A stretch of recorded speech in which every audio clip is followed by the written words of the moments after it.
is there an afternoon playtime as well?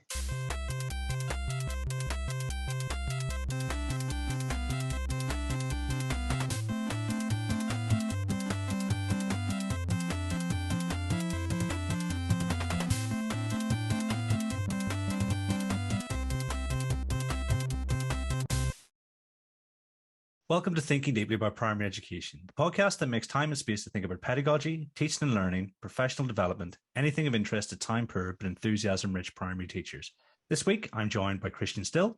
Good afternoon. And Ben Ebdon. Hi. It's lovely to have you guys here. The focus of our chat is going to be test-enhanced learning, but I thought it would obviously make sense if you guys give us a brief introduction of who you are and why you're part of this conversation this evening. I don't know, Kristian, do you want to start with you? I can do. I'm here because I'm a secondary teacher who's working in an all-through school, and the area for my professional development was primary, and I wandered into Kieran's session on maths, on concrete maths items, and I realized just kind of how far I was out of my depth, and looked to keep the conversation going forward. And it's nice now to be able to kind of readdress that balance, but I'm very aware that my area of interest, using testing to enhance learning, is very broad, and I've been really lucky to connect with a number of primary teachers, and that's how I came to connect with our other guest tonight, Ben. So that's me, Kristian Still, former head teacher, deputy head teacher, with an interest in how we can use testing to enhance learning. Yeah, I'm Ben Ebdon. I'm a relatively new teacher, qualifying only last September.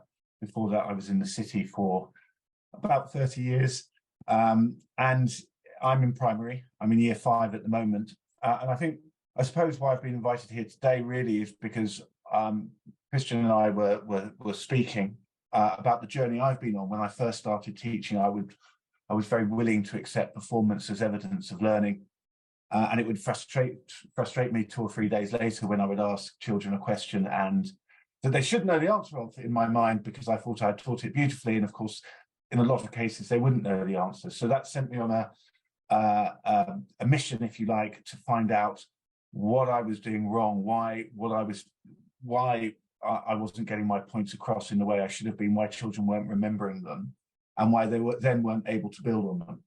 And that sent me reading through a whole plethora of different books, trying different things in the classroom.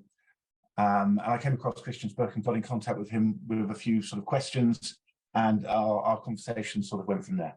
Nice. It's amazing the way education works like that, in that you can just send messages to someone and they will absolutely respond to you. I'm not sure any other fields where that might be the case. Yeah, I probably wasn't expecting him to respond, actually, so I was very pleased when he did, probably within about 5 minutes of my question coming across. And that sort of snowballed into a much broader conversation about how to use tests, really, to, I think for me, the key is to fatten the pig rather than to weigh it.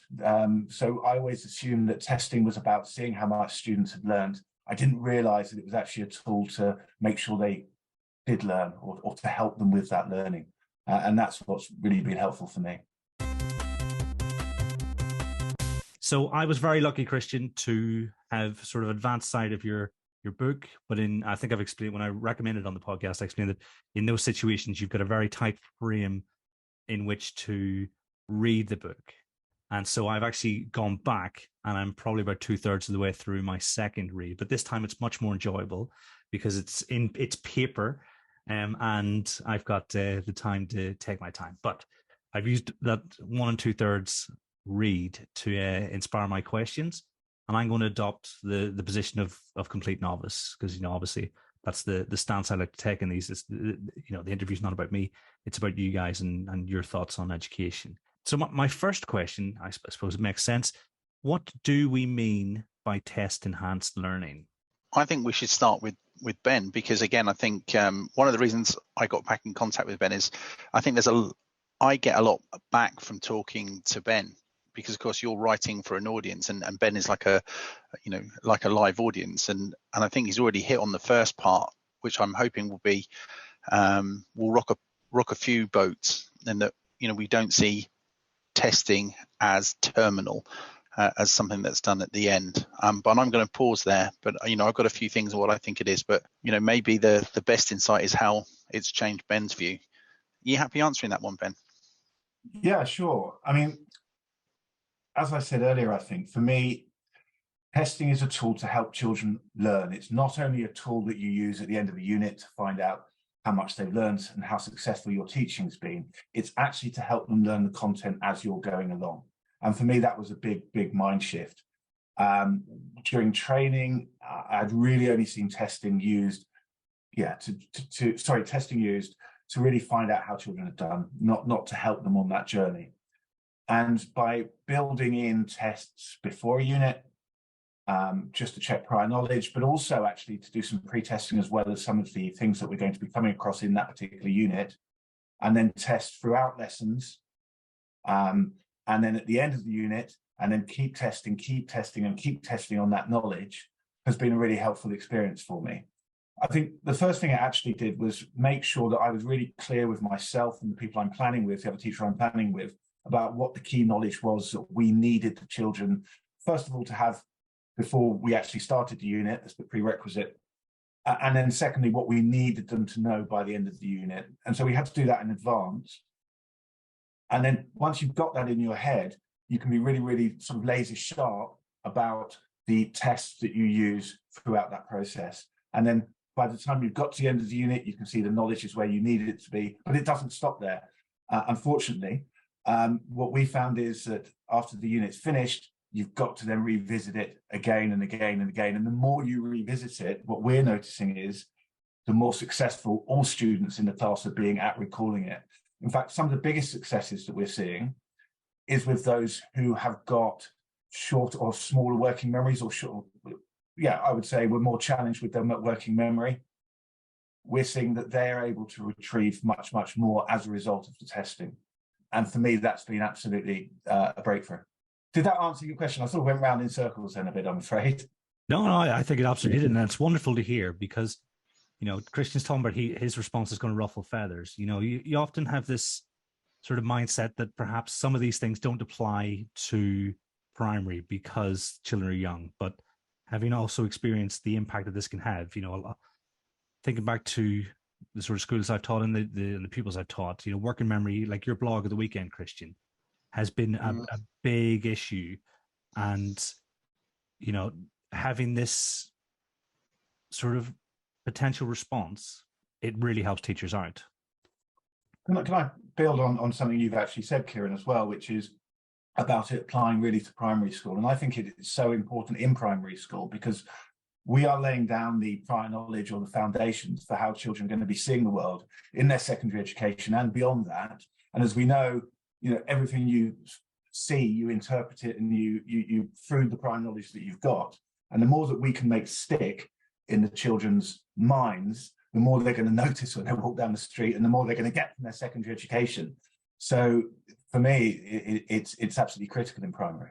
And I think I wish more secondary teachers did have the opportunity to spend time in their primary. Every time I go to an event, I'll always try and go and connect with some primary teachers. And Ben had a really interesting profile, 30 years experience, and I think there are things that I was hoping to glean from his experience outside of education to how we could make education better.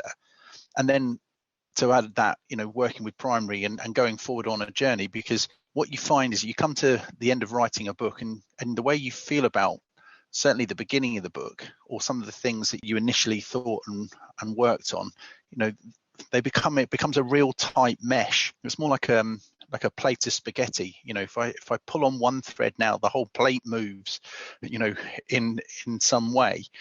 And Ben picked up on so many parts. We talk about retrieval practice, but it's huge. I mean, and for me, the biggest point that Ben raised was that he's working with a colleague on deciding what was the important knowledge. For me, the whole bit about test enhanced learning, that possibly is the most important part. Deciding, if you're going to think about what you're going to ask the children before you come across it. I'm doing it today with Much Ado About Nothing. I'm deciding what I think is going to be the most important information, because I can't cover all of it. And there are conversations on social media today about, teachers' workload, and we can't do everything. Well, I can't cover everything that's in Much Ado About Nothing. And I'm not 100% sure I know fully what my year sevens know coming up from year 5 and year 6 as well as I should. And we're an all through school, so perhaps I should know better. But I still think that's the fundamental point: spending time deciding what you think the important knowledge is, and prioritizing that. And dare I say it, deciding you're not going to cover certain things, letting some things go, because the one thing you'll find if you get involved in using testing to enhance learning is that you will revisit things. So I've come to this kind of mantra that I now teach less than ever before, and I teach it more frequently. I teach it more often. And I am a huge fan of Hidden Lives of Learners. You can't go far wrong. Dr. Stephen Chu wrote it as down as being one of his favorite books. He's an American cognitive psychologist with years of experience. The book is amazing, and the insights come from primary education. And there are these little strands in there that I came across. He talks about, if you can identify that information is introduced 3 times, they've got like an 80% chance that they reckon that information's been retained. Now, whether that's taught or whether that's discussed between 2 pupils or involved in a conversation or practiced, De La Salle had it right, Kieran. 3 really is the magic number. So when we go back to the fundamental question of what is test enhanced learning, the first point is deciding what information is important, what information are you not going to consider important and you're going to put to one side, and then what you do with it. And Ben picked out 3 things pretty quickly. One is pre-testing, and that's becoming really, really interesting, or potentiated learning. Then, of course, there's testing as learning, which is important. And then, of course, there's testing of learning. So there's probably 3 things. So it's the design, and then there's actually the use of testing pre, during, and post. And then there's this last kind of floating orb, which is, I suppose, Roediger's paper of, what are the benefits, what he would refer to as the indirect benefits of testing, and there are plenty of those. Maybe we'll come back to those a little bit later. So I think that's where I've got to, I think, Kieran. Yeah, fantastic. And I think that's the first De La Salle quote on the podcast. So well done for that, because we're always trying to get as many sort of cultural Easter eggs in there as possible.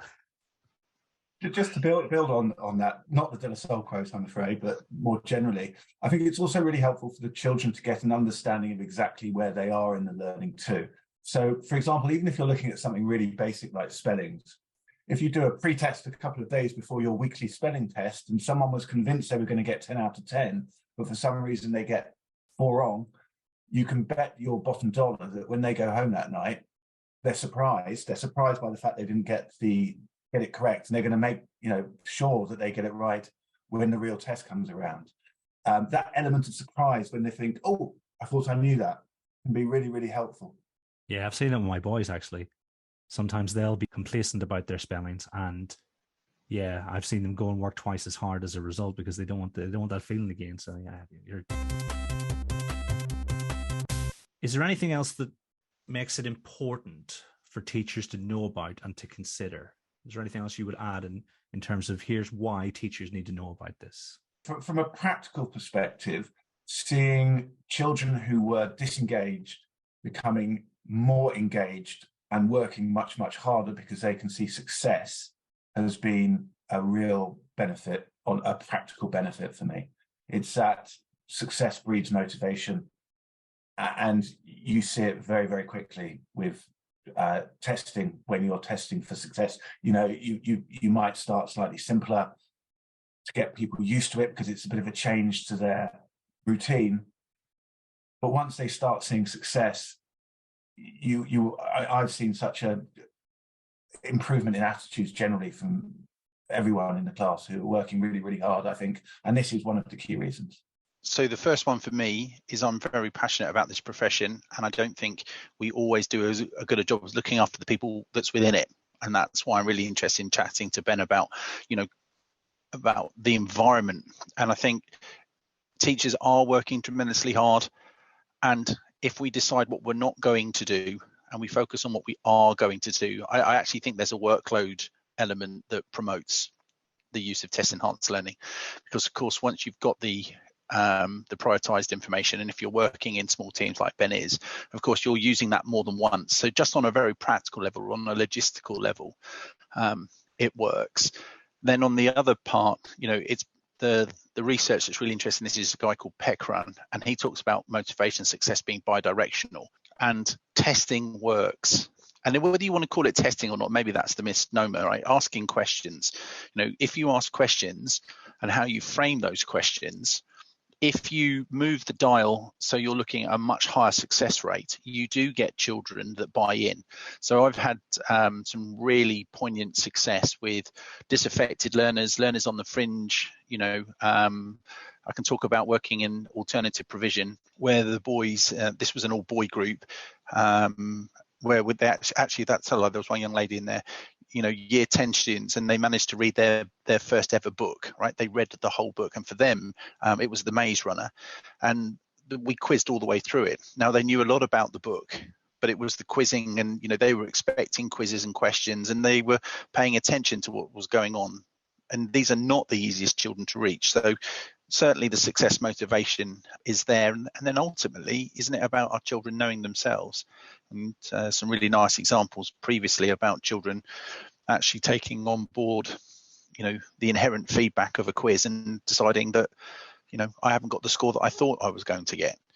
And on those slightly larger quizzes, we can do some work. We can talk about some of the ideas around concurrent metacognition, so recording how you're doing whilst you're taking that exam paper. I'm trying to use words other than test, and that can be really, really revealing. There's some great work by a scientist called Paul Spencer, who does a lot of concurrent metacognition. And by the way, this is where this stuff comes from. It comes from, would you believe, the research is around monkeys and dolphins and the importance of getting feedback whilst you're doing something, whether you want to call it metacognition or not. There's a huge benefit there. What we've started to do, not all the time, because I think it would be too much, but at least infrequently, we're asking the children to actually grade their tests before we give the feedback about how confident they are with their answers. And you will notice that if someone is really, really confident and they get the answer wrong, that has a massive impact on whether or not they get it right the following time, the next time. I think it would be too much to do it every time, and we're trying to keep them, low stakes, but it is a really nice example. Yes, I'm a big fan of confidence-weighted multiple choice questions, and I've managed to get them into some of my schools, not across the board, but I do think it's something that is well worth the broader conversation, because you're absolutely right that the impact it has on people's thoughts when they, if you choose a really carefully chosen multiple choice question, for instance, and obviously it doesn't necessarily need to be that when you're looking at testing, but when it's carefully crafted and children have to really think about it, you get a big impact, a big response from them, don't you? And if they're good enough for US medical exams, I think so of course a lot of times testing or retrieval practice gets talked about like the low hanging fruit, and it's good for facts, but they're using that on the US medical exams. And you can, it's how well the questions are written, and I think that takes a lot of time and effort and skill. And there are certain questions that work really well in certain situations. And we know from the data behind Remember More which questions are more popular. Run-on questions are really popular. Children like the first part of a statement, and then they reveal it and it shows them the second part, and children learn that phrase locates to that particular character. They're really, really popular, and so are fill in the blanks. So it doesn't always have to be factoids. All I'd say is just make sure that your failure rate is really low. This is testing for and as learning, not testing of, and they are different. Yeah, I saw David Dowdow talking at Research Ed Cymru, and he was talking about quite a few things, but one of the things he said was about the idea of desirable difficulties. And for me, I was thinking, for a while, we have to add or augment or decrease the level of difficulty. But he was saying that sometimes the fact that they're given this question is the challenge itself. And, if you build on a bedrock of failure, well, that's all you're going to get. And you must see that, Kristian, because he was saying about by the time, and he's a secondary English teacher too, by the time they get to him, if all they've experienced is failure, well, then the job is twice as difficult at the very least. And obviously, so then we're aiming for that high success rate. And then that sort of prevents that from happening. I thought it was fascinating. It's a tricky one, isn't it? The DDs, the desirable difficulties, it was never initially presented in the idea of it being difficult. There's a, look, let's have a fun experiment, right? Because our guests can listen and they can play along, right?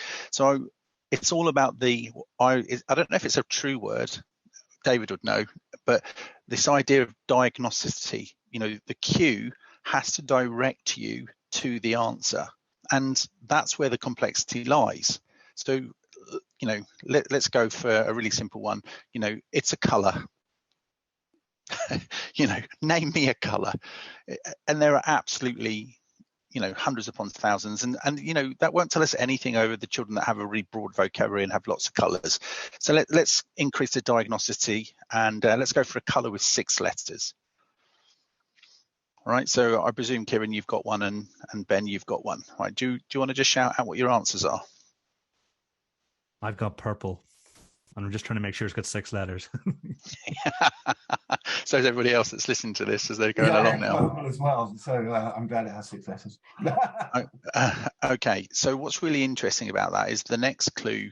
You're going to say your answer is correct, right? So it has got 2 letters that are the same, but it's not purple. So do you want to go for your second color? 2 letters the same. Yellow. Yeah, it's got to be, hasn't it? Yeah, and of course, the last question has a much higher diagnosticity than the first. So, but if I had said to you, think of a color, it's got 6 letters and it's got 2 letters that are the same. And I would have had to have added, and it ends in a W, you would have still thought of purple. You would have just discounted it as the wrong answer. So, what you're trying to do is have high diagnosticity on your question.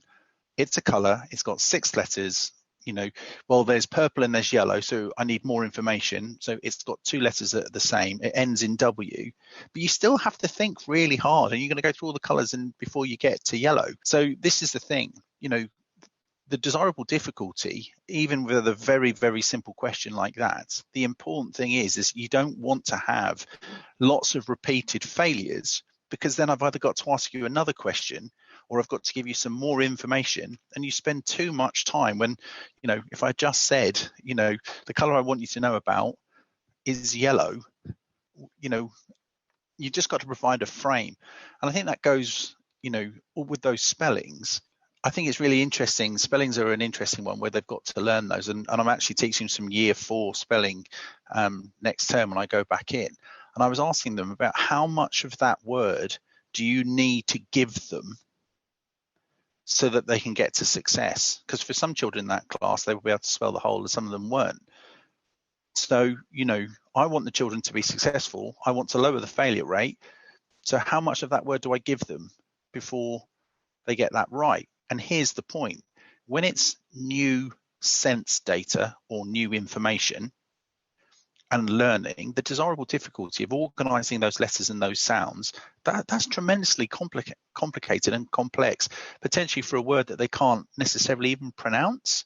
So we obviously want to have those production effects, but I was asking my colleague about how much of the word I could give them. Do I have to quiz them on the whole of the spelling? And that was really interesting for me. I don't know. Presumably when they're learning it, if they can fill in just some letters, is that okay? Or do they have to learn it from scratch?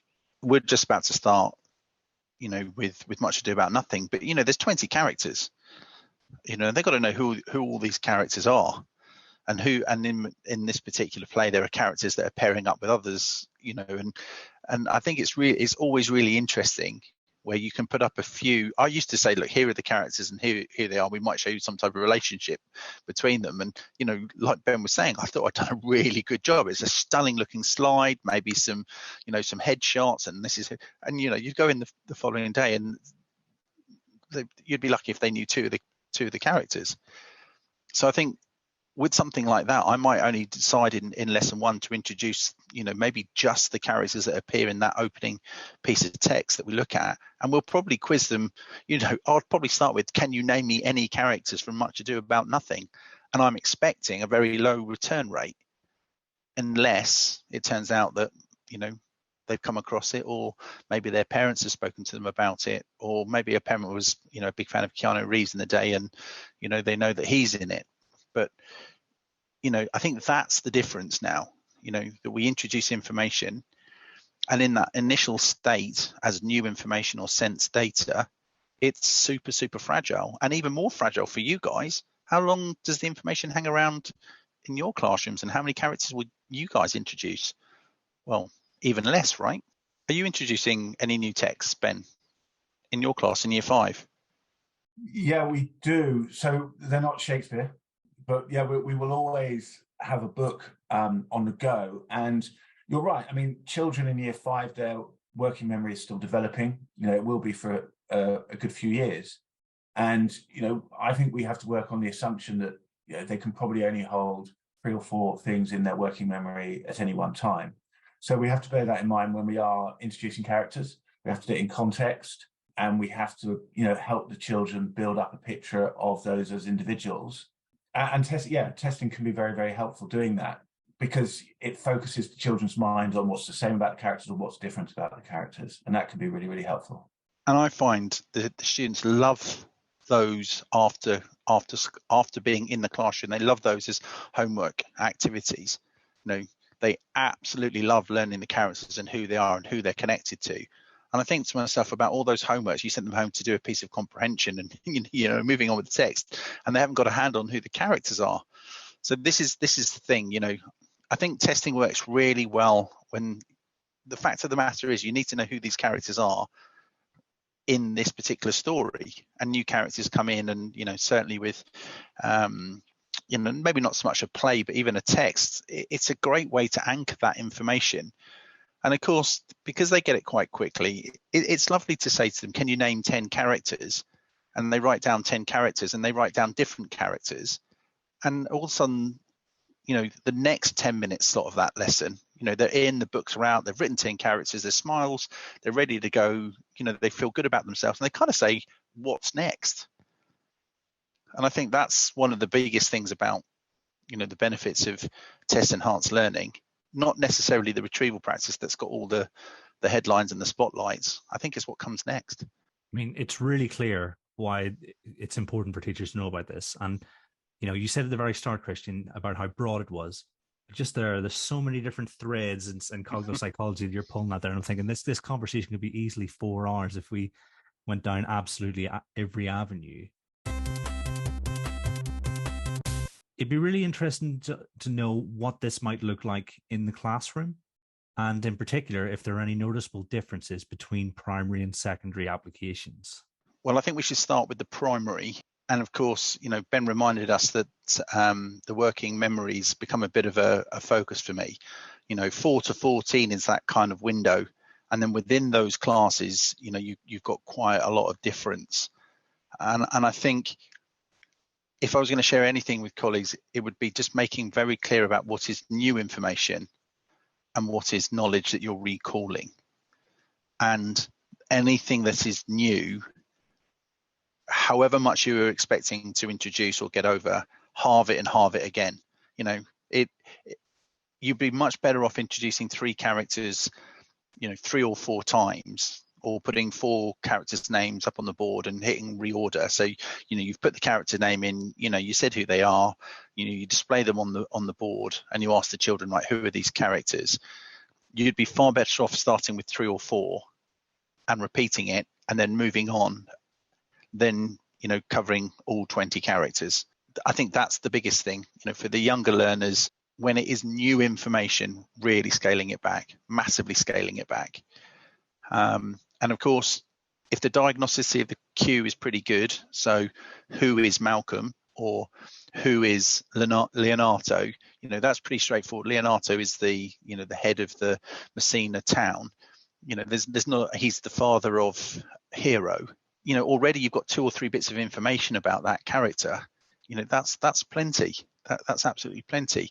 And I don't think it's a problem saying, putting some parts into the response queue that help them get there. So the question is, who is Leonardo? Maybe you've got a symbol that would suggest that he's, important. He's clearly male. And you might have in brackets father to H ? I just want them to get to as close to that answer as possible. So that would be the first thing, for the primary classroom, scale it back and reorder before you start refreshing questions. Yeah, from a practical perspective, I mean, one of the mistakes I made early on was thinking, okay, I've got this great tool which is going to help children remember more. And I was almost testing them on as much as I possibly could. What are the different things that came up in that lesson? What would it be helpful for them to remember? And it was only through sort of really diving a bit deeper into the literature that's available, including your book, thank you, and your answers as well. So thank you, Kristian, that I realized that, actually it is about defining what we need them to know and repeating until it is automated in their brains. It's not about testing every single thing. It's not about testing all the hinterland, which helps them get it into context, but it's about really being clear on what that powerful knowledge is you need them to maintain. Here's an interesting point, right? Because as soon as I ask them, do they know where Messina is? Then I've got to explain to them where Italy is. And as adults, we've got an idea, trying to stay away from schema, but you've got a concept of this place already, even if you haven't, encountered the play. Messina, Leonardo, you've probably got pictures of this kind of, Tuscany, type element. We carry so much information. So for me, just knowing that he's the main man and he's also actually Beatrice's guardian.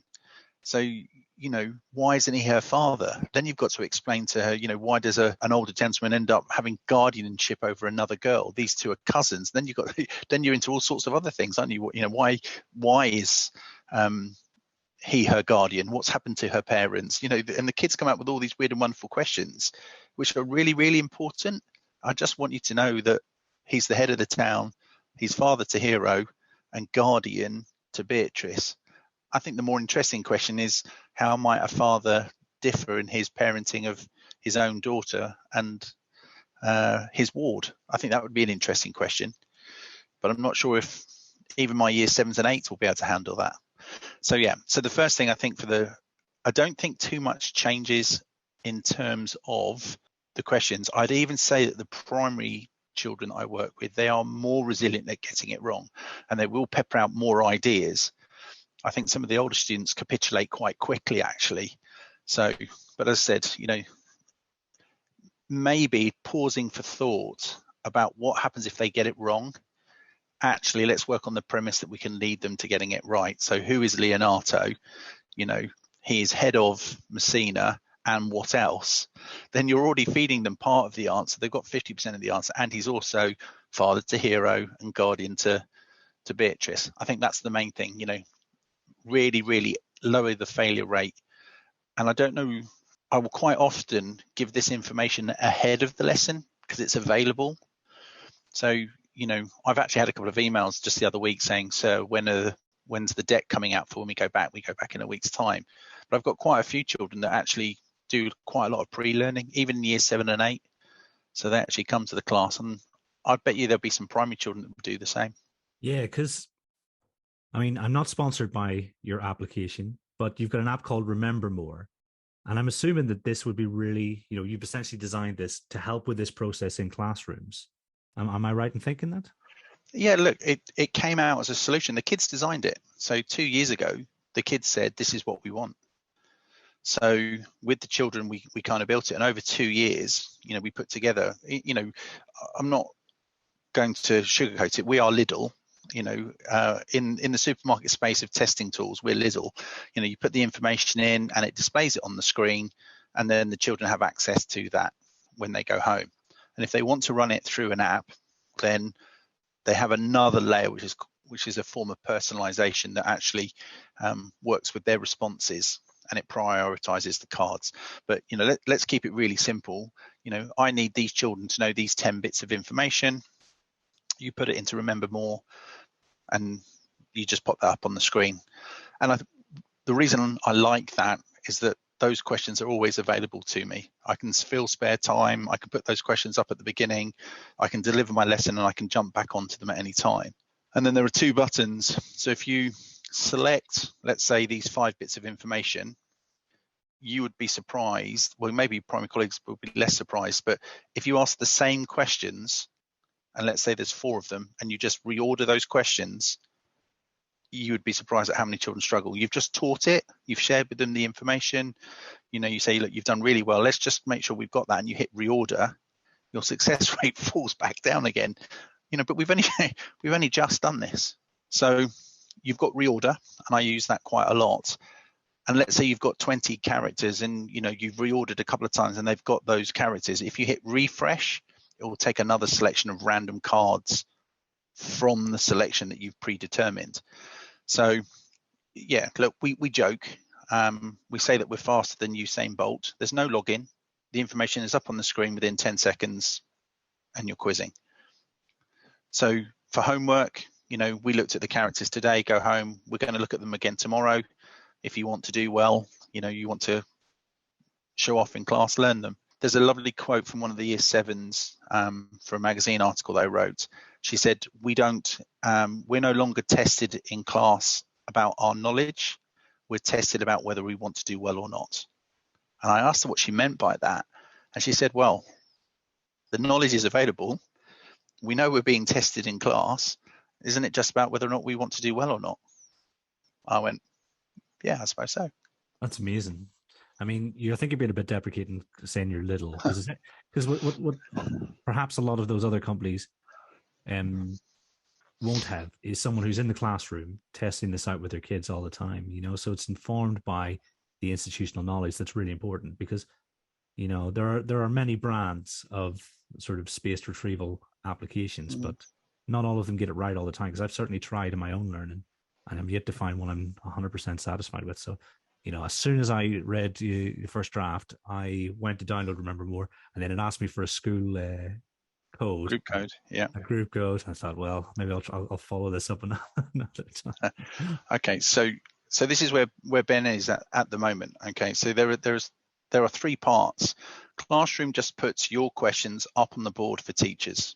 Okay, so there is classroom.remembermore, which is just generic. There's a bunch of free content on there. But if you're a teacher and you want your own classroom, you just drop me an email and you get classroom.remembermore / whatever, 3 letters you want. Okay, and then you can put your own content in. That's part 1.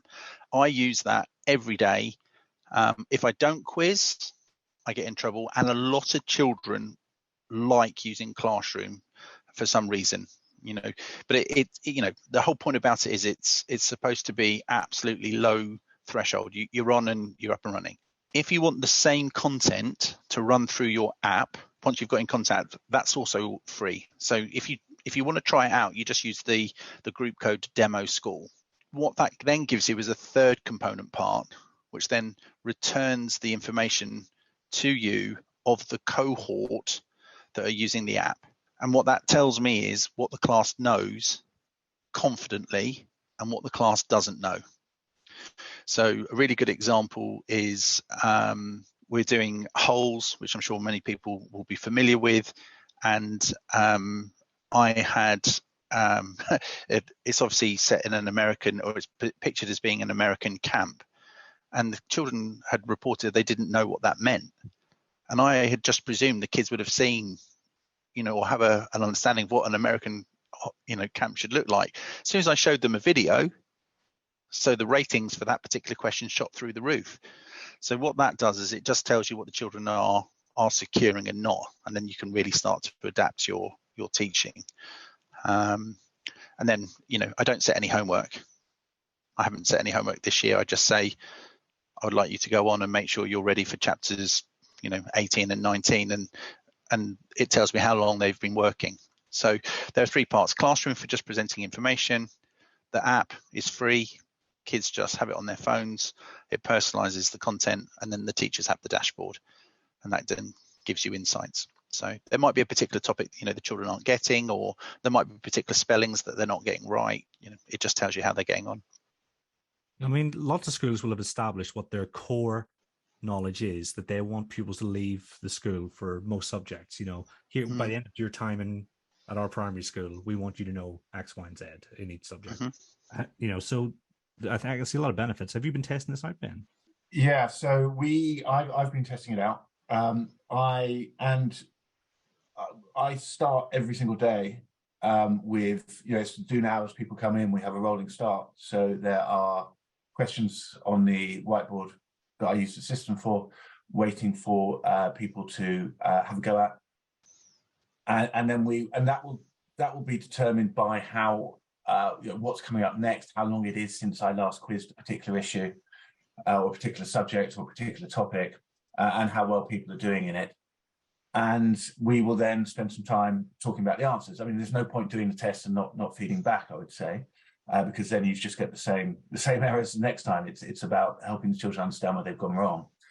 But now both using the system and also just using my normal lessons is building that into every single lesson as well, and not just at the end of the lesson, not just at the beginning of the lesson, but throughout a lesson as well, is really honing in on the points that people either need to know or they need to leave knowing. As I say, I started with the classroom bit, and I'm just moving into using the app now. I've been speaking to a couple of parents over the Easter break, actually, and getting their buy-in, because obviously in year 5, a lot of them don't have their own phones or their own iPads and things. But I want them, in this case, to be using the app because I want to actually look at the statistics and how each of them are actually doing. And the parents, because they know the children love the quizzing, are also very, very keen to do it because they see the child engaged. So I've got some that I'm trying out with some spelling, first of all, directly after Easter. And then we will see where it takes us. But it's early days for me, but it's been very, very promising. I mean, not to take away from the app at all or from the service at all, but it's more, I think it's more cultural. This is a great solution, but it's also about building it into your lessons as well, and making sure that, that it is part of daily life in school, not just an add-on. I think I'd like to contribute to that as well. I think it potentially has more power with the primary because of the number of, because you're coming back to the same classroom 3 times a day. So, of course, there isn't, I'm at the door, I'm saying hi to the guys, the questions are already up on the board. They kind of come in, and there are different ways to quiz the same knowledge. So you can do questions and answers and questions, or you can match. So when their knowledge is really new, we use match a lot. So it will say up on the board Leonardo, and it will have the answer, and all they do is they write down the code, so 1H, for example. And I think what's particularly interesting is that I'm not worried. I'm at the door, I can meet and greet because they know what they're doing when they're coming in. So I think if I had the opportunity to do that 3 times a day, start of the day, after break, after lunch, so those 3 returns, that means I can cover what I did in the morning again. I've got a really nice spacing, and it can be done in a minute. It takes you 10 seconds to put it up on the board, or if it's on a previous tab, they're just up there. And of course, very quickly, it becomes knowledge. And of course, what's really funny about Remember More is that the more the children know, their prize is more questions. So we always do 2 minutes, and it starts off, we do 5 questions in 2 minutes. And we get to the point now where, we're doing 15 questions in a minute. Some of the retention is quite scary. But the most important thing is it gets knitted in because the questions can be tagged.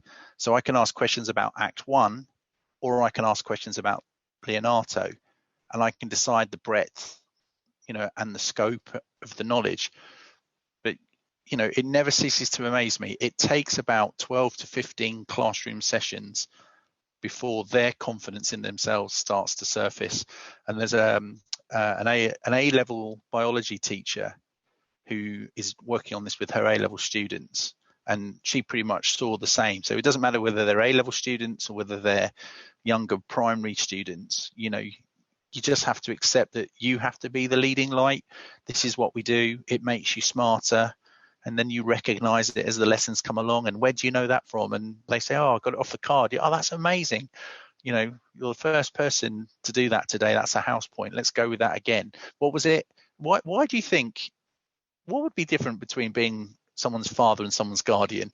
Because you've got the first piece of information, and that's how it kind of develops out. I reckon it takes, on average, I would be quicker in a primary classroom because you see them. For the core secondary subjects, it's about 12, 15 lessons. For geography, for MFL, for the foundation subjects, it's a bit longer. So the children do need to adapt, that's for sure. But yeah, I like the fact I don't have to set too much or mark too much homework. Yeah, I mean, it's hitting all those markers, isn't it? It's got workload covered, devices covered, because if you can just do it with one screen, that's often all there is in some schools, I mean, I hadn't intended to ask about the app, but in terms of practical application, I'm thinking of all the paper that in the past I have used for this kind of job, and thinking, for maths, obviously complete maths, we've got these retrieval quizzes that are built into the platform.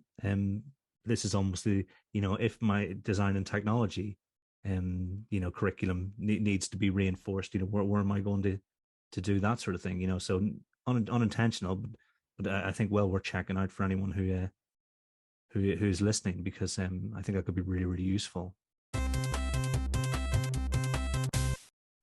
Now, the next question is the question I've been looking forward to asking the most, because I am reasonably dissatisfied with interleaving as a concept, just in terms of how it's been executed and the advice that surrounds it. I don't know if that's just me being picky, and I don't think it's not the case with your work, Kristian. But in general, I want to ask as much as I can about interleaving, because I don't feel that I understand it in the way that I should. I mean, that's quite a ramble. So maybe I'll cut all that. I mean, I don't think you should, Kieran, because it's a really, really tricky thing to do well. And, it sits in this test enhanced learning, and there are some papers around maths and science, that have got some headlines, but yeah, I'd be really cautious. It's been really simplified, and not oversimplified, but, unless it's knowledge, unless it's secure knowledge, leave it alone. With your maths hat on, I suppose, Kieran, one way that we found it particularly useful is concepts like area and perimeter. So you get them one day getting all of their areas right, a bit of practice just on area, you get a bit of practice and performance just on perimeter. But that when it comes to the end of the year tests, that people are going to get it confused, probably. And the way of getting less people confused is having to get them to differentiate on a frequent, or really, really frequently, not keeping the two really, really separate, but to interleaving the questions. So they'll be doing one maybe on area, and then there'll be two on perimeter, and then they will have to work out which method to use. And I think that's where, and that works in maths really well, but it also works across different subjects as well. I've just chosen that as a maths example because I think it's a really nice, clean one. But that's where I found it to be particularly useful, is where we know that children will have difficulty differentiating between or deciding what they're meant to do because they get two concepts confused easily. It's interleaving those topics on a frequent basis. We actually had a back channel conversation, actually, Kieran, before we came on, because so I was having a conversation with one of the professors on the paper. It is about making sure that it gets thrown into this kind of group of test enhanced learning, but it has to be on knowledge that's secure, because the level of complexity is quite significant. So I think it's a really good example, Ben. I might borrow that on the perimeter and the area, but you have to know and be able to do both of those questions or those types of questions. And Stephen Chu wrote a really cracking paper the other day. We all know that knowing something is different from being able to do something with it, and being able to apply it. It's a huge step when you've got two questions. Even if it's in the remit that this question is only going to be area or perimeter, which one do I use? So I think it's an interesting one. It works really well with maths. It does work well in other areas, but my one plea is with knowledge.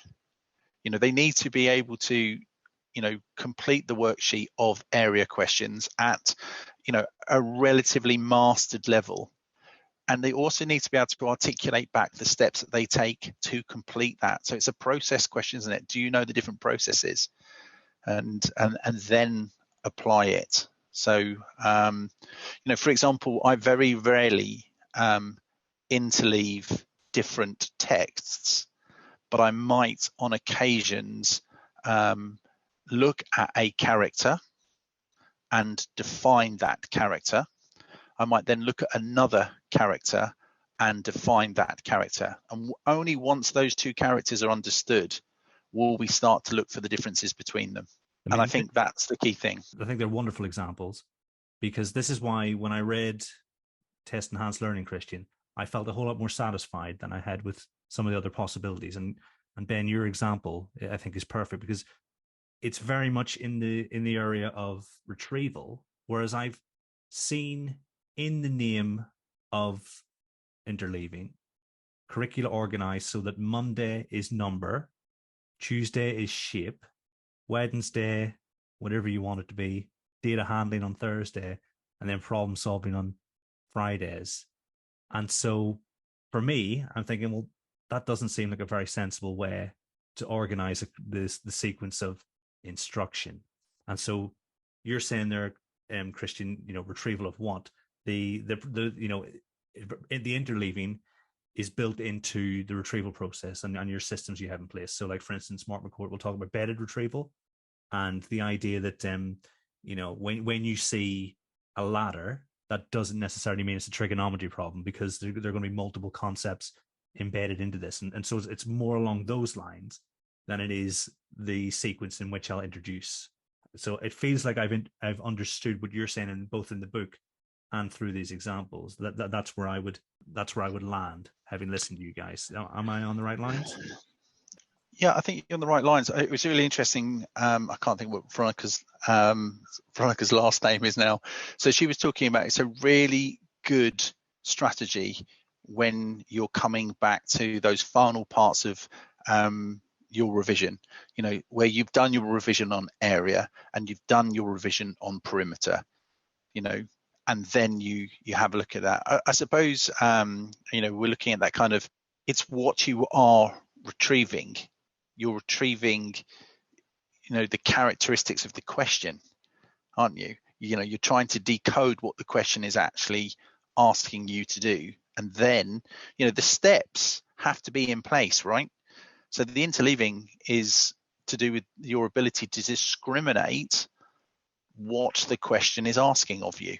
And I think, that for me is the key point. Look, the success stories of and the data behind the interleaving research papers is, it is pretty strong. It's one of the strongest sets of data. So yeah, look, my main point is this is very much for the knowledge end of the process. Now, other people might argue, you can do it as part of learning, and there is some discrimination in the learning. And I think that is possible, but now you're getting into, some really fine points. I would say just make sure you're dealing with knowledge, not with new information. I wouldn't use it as a teaching. I wouldn't talk about it as going out of the harbour in that way. Maybe when you're coming back to the harbour. Nice. I mean, you're going to research Ed Berkshire, Kristian, aren't you? I'm going to pick your brain about those finer points over lunch, because I mean, this is something I'm very, very interested in, because the studies themselves are fascinating, and then what does this look like when we go back to the classroom? But let's throw in that you're really interested in it. Am I presuming from a maths perspective? And I do think that's really important. In this heady world of pedagogy across all the different subjects, most of the stuff has been around maths and science.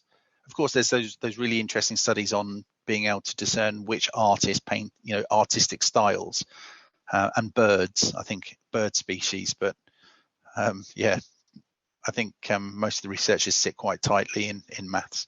Yeah, if you're going to want them to be able to, in a test, differentiate between the two concepts, they need practice doing it. I think that's what it comes down to, doesn't it? I think we've covered quite a lot. Are there any pitfalls that we haven't mentioned that teachers should seek to avoid when trying to utilize test-enhanced learning? I mean, Ben, you've already spoken about things that you wouldn't do were you to restart this process again. Is there anything else you think teachers need to go away from this episode knowing before trying to get involved more? Yeah, I mean, the number one thing that I did wrong, I think, was trying to test on too much, as I said earlier, and it didn't have the desired effect. But once we were much clearer about what was the most powerful knowledge, then it really, really did help us. I mean, I would advise people to go out and I'm not, an employee or sponsor or anything, but get a copy of the book and read it, because you will get lethal mutations if you don't understand why it's working. So for a teacher to understand why it's working and how it's working, I think is really, really critical, because then you can see, I wouldn't have made the mistake that I made, for example, had I been, had I understood the processes behind it more. That's really kind of you, Ben. I think that for me is that there are two categories here, right? So there's the testing, the pre-testing, the testing during, and the post-testing. Okay, so these are all direct benefits of retrieving information, and they sit in this nice kind of scientific circle. And then you've got this other group, which is the indirect benefits. And the more I read, the more I am impressed by Roediger's paper, the 10 benefits of testing. It's a really helpful tool to say to the children, we have this phrase in class about attention is everything, and it is everything. And there's all these other things that are going on, in close proximity to the children and beyond and outside the classroom, that could have their attention. But this is where I need your attention on these cards up on the board. So there's loads of reading, which, is a gift. And then there's lots of questions, and, you can expand those questions out if you like. But the biggest thing is every Thursday we do something that's a little bit more formal along the lines of what my colleagues, they would see as a test. And it's only 10 questions, but the children know it's coming and they plan for it and they work hard for it. And, they stick with it and they always mark their own work. And I've learned that there's a really nice method, I think I cover it in the book, called 2-1-0. 2 marks if it's correct and accurate. That's if they've got it right and it looks like the card's answer on the board. Whereas 1 mark is if it's correct and they know what they wrote was correct. And I'm not too worried. By the way, they are far harder on themselves than I ever am. And then there's the 0 mark if they haven't got an answer down. And of course, when the card goes up on the screen, they write that answer in and they highlight it. And they add to any of their other answers, right? So at the end of it, as near possible, I want them to have a full set of 10 cards, which they would get 20 marks for. That little routine takes about 15, 20 minutes, and I record those scores. And I've got box plots of those scores, and the box gets narrower and it goes up, and the whiskers get shorter.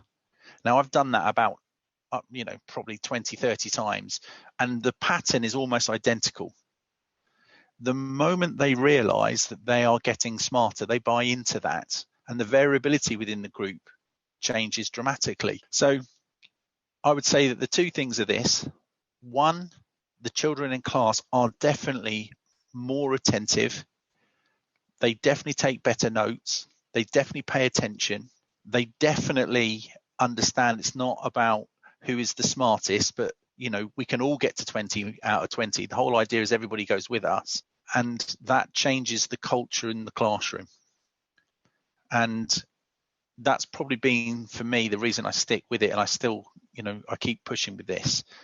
The culture in the classroom is the one thing, we did a little bit of work with Leeds University around confidence, and the children were saying they're happier to come to class.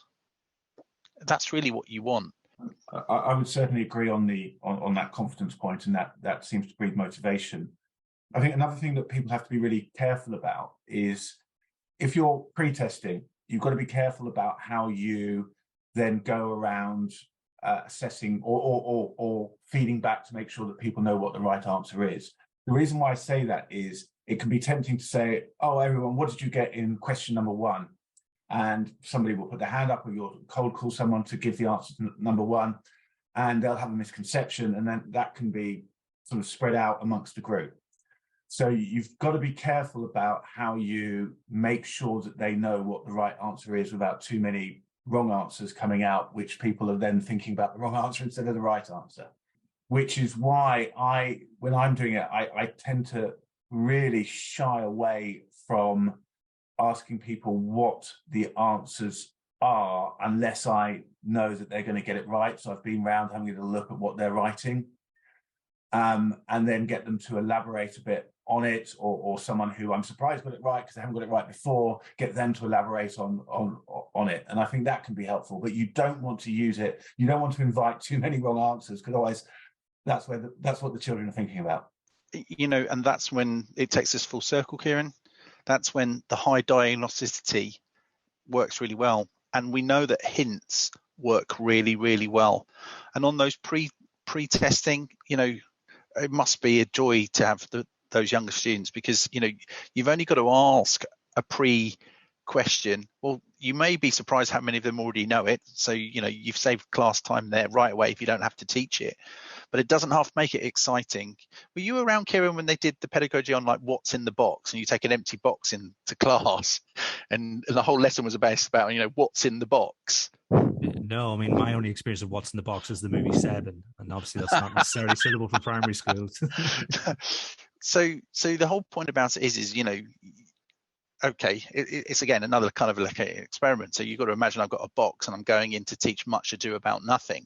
And the whole thing about it is you don't make a big deal about it. You just put the box down on the table until some poor child can't resist and says, what's in the box?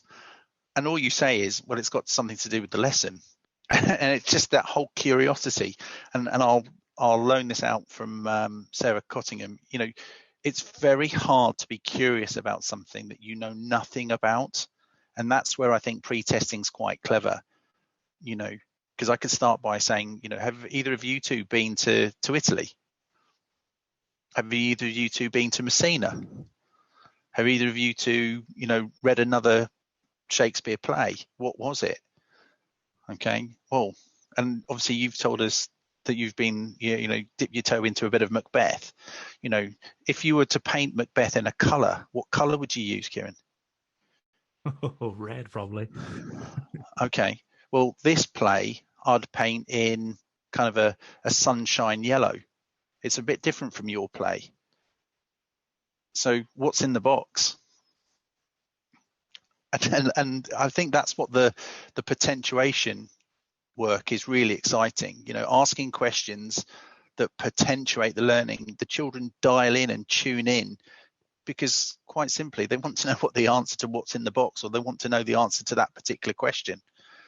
And I think that's really, really powerful, giving the children just something, to be curious about, and obviously a reason to pay attention, if the quiz that's coming up on Thursday isn't already enough reason to pay attention.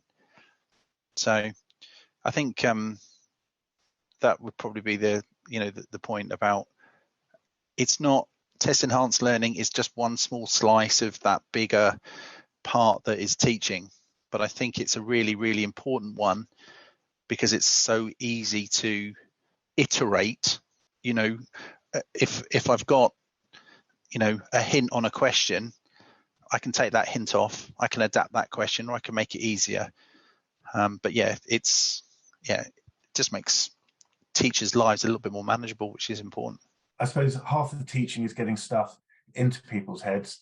The other half is getting it out of people's heads, isn't it? And until they actually can get it out of their heads, do they actually know it? And again, I'll put that in the second edition. I think it's brilliant. There is a quote. I about, I think it's Dobson that says, she says something along those lines, you know, at the end of it, you know, we spend all this time trying to see what information we can get out of their heads.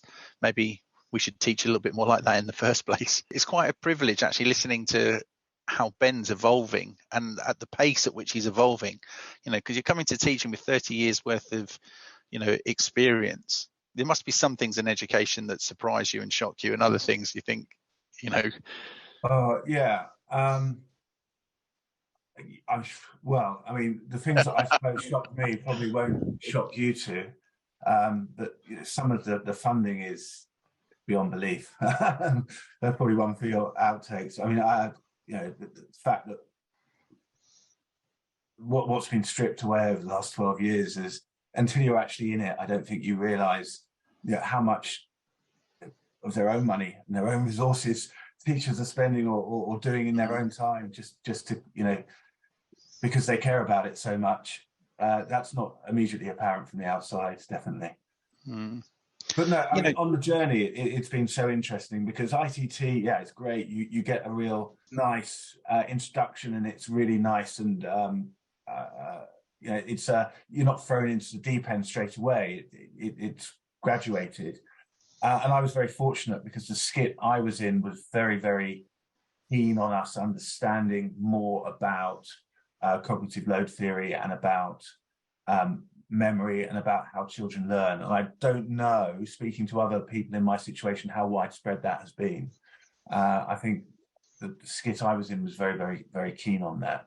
And I was also very lucky with the mentors I had. So I sort of had a slight head start on most people, I suppose, because I don't know how much of CLT is built into that ITT training program yet. I think more needs to be.